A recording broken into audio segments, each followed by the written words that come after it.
Assalamualaikum warahmatullahi wabarakatuh. Alhamdulillahirabbil alamin wa bihi nasta'inu ala umur dunya waddin. Wassalatu wassalamu ala asyrafil anbiya'i wal mursalin wa ala alihi wa sahbihi ajmain, amma ba'du. Yang saya hormati Bapak Dr. Haji Nuryana SAG MPD selaku pengampu mata kuliah praktek Qiraat.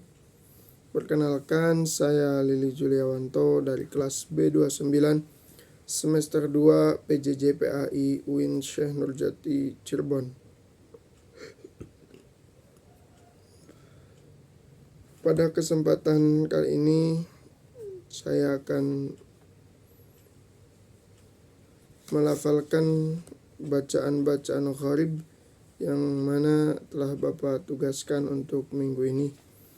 Gharib sendiri berasal dari kata gharaib dalam bahasa Arab, berbentuk jama dari kata gharibah yang berarti asing, tersembunyi, samar, dan sulit. Sedangkan menurut istilah ulama qura, gharib adalah sesuatu yang perlu penjelasan khusus dikarenakan samarnya pembahasan atau karena peliknya permasalahan baik dari segi huruf, lafaz, arti maupun pemahaman yang terdapat di dalam Al-Quran.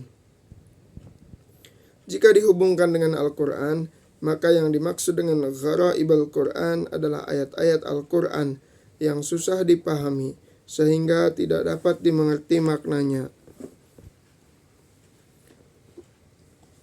Macam-macam bacaan gharib di dalam Al-Quran di antaranya yaitu saktah, ishmam, tashil, naql, imalah, badal, dan lainnya. Namun pada kesempatan kali ini kita akan belajar tentang apa itu saktah, ishmam, tashil, naql, dan imalah. Yang pertama, bacaan gharib yaitu saktah. Saktah adalah berhenti sejenak sekitar 1 alif atau sekitar 2 detik tanpa bernapas dengan niat melanjutkan bacaan Al-Quran.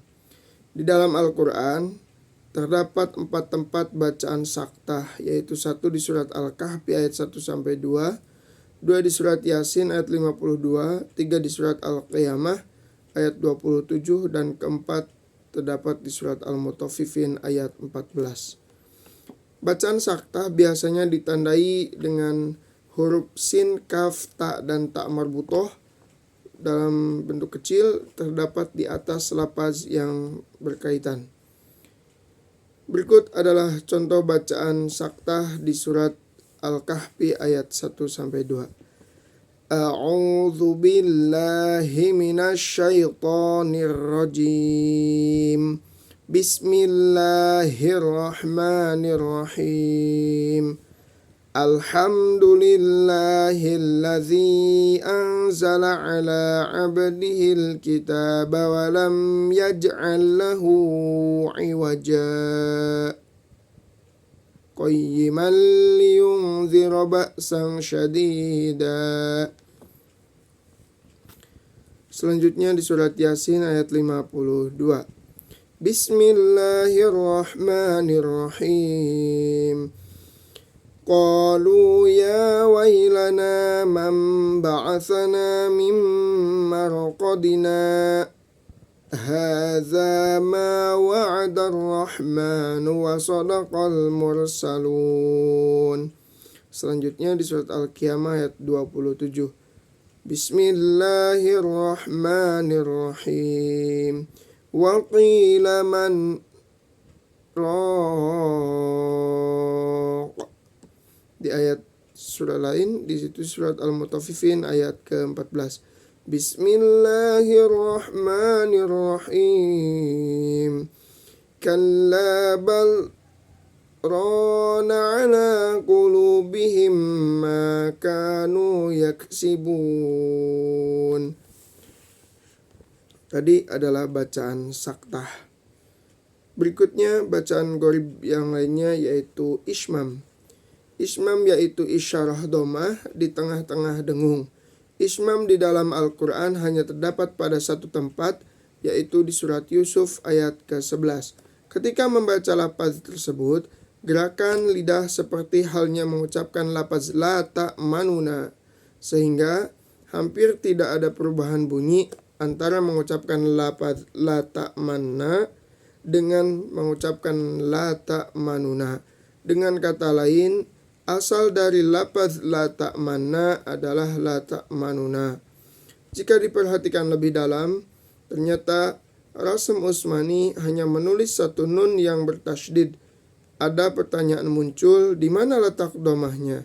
Sehingga untuk mempertemukan kedua lafaz tersebut, dipilihlah jalan tengah, yaitu bunyi bacaan mengikuti rasm, sedangkan gerakan bibir mengikuti lafaz asal. Berikut ini adalah contoh bacaan Ismam. Bismillahirrahmanirrahim. Qalu ya abana malaka la ta'manna ala Yusuf wa inna lahu lanasihun. Kita ulang. Qalu ya abana malaka la ta'manna ala Yusuf wa inna lahu lanasihun. Itu contoh bacaan Ismam. Berikutnya adalah bacaan gharib, yaitu tashil. Tashil adalah hamzah pertama dibaca tahqiq atau jelas dan pendek. Sedangkan hamzah kedua dibaca tashil, yaitu meringankan bacaan antara hamzah dan alif. Dalam qiraat Imam Asim, riwayat Imam Hafs, dalam Al-Quran hanya terdapat satu tempat bacaan tashil, yaitu di surat Fussilat ayat 44. Alasan lafaz a'jamiyun dibaca tashil karena apabila ada dua hamzah qata bertemu dan berurutan pada satu lafaz, bagi lisan orang Arab merasa berat melafazkannya, sehingga lafaz tersebut bisa ditashilkan atau diringankan. Berikut adalah contoh bacaan tashil. Bismillahirrahmanirrahim. Walau ja'alnahu Qur'anan a'jamiyyan laqalu laula fussilat ayatuh a'jamiyyun wa arabi. Kita ulang di lafaz tashilnya, a'jamiyyun wa arabi.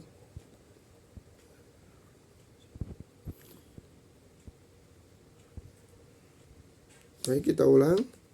Walau ja'alnahu Qur'anan a'jamiyyan laqalu laula fussilat ayatuh a'jamiyyun wa arabi. Selanjutnya bacaan gharib berikutnya yaitu naqal. Naqal adalah memindahkan harokat suatu huruf ke huruf sebelumnya, yaitu lam alif dibaca kasrah lamnya, sedangkan kata ismun hamzahnya tidak dibaca. Di dalam Al-Quran, bacaan naqal hanya terdapat pada satu tempat, yaitu di surat Al-Hujurat ayat 11.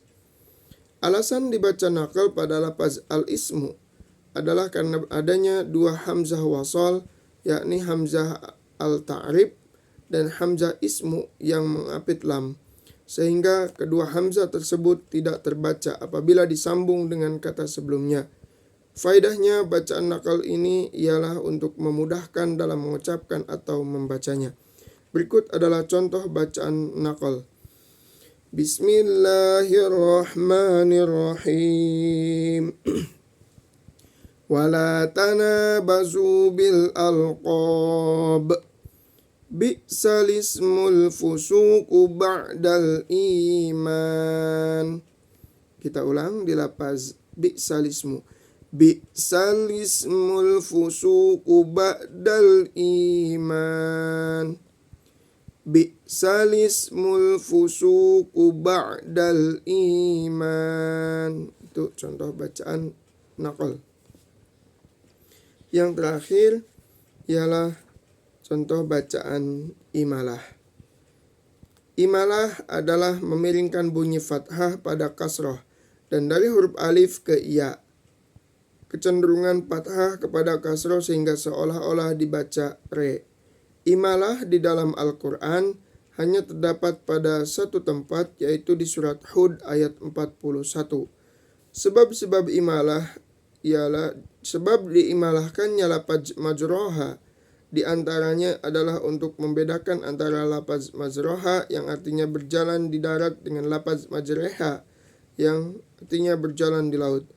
Dalam salah satu kamus bahasa Arab dijelaskan bahwa lapaz majroha berasal dari kata jaro yang berarti berjalan atau mengalir, dan lafaz tersebut dapat dipakai dalam arti berjalan di atas daratan maupun berjalan di atas lautan atau air. Namun, kecenderungan perjalanan di permukaan laut tidak stabil seperti halnya di daratan. Terkadang diterjang ombak kecil dan besar atau terhempas angin, sehingga sangat tepat apabila lafaz majroha tersebut diimalahkan atau dimiringkan. Berikut adalah contoh bacaan imalah. Bismillahirrahmanirrahim. Wa qala irkabu fiha bismillahi majriha wa mursaha. Kita ulang. Bismillahi majriha wa mursaha. Inna rabbi laghafurur rahim. Alhamdulillah, itu tadi adalah contoh bacaan-bacaan gharib yang terdapat di dalam Al-Quran. Pertama tadi saktah, kedua ismam, tashil, naqal, dan imalah. Namun selain itu sebetulnya masih ada contoh bacaan lain seperti badal dan lainnya. Demikian untuk sesi pembelajaran penugasan kali ini. Kurang lebihnya saya memohon maaf dan mohon bimbingannya dari Pak dosen untuk kebaikan saya sendiri. Umumnya untuk kami semua mahasiswa di kelas B29. Akhirul kalam. Wassalamualaikum warahmatullahi wabarakatuh.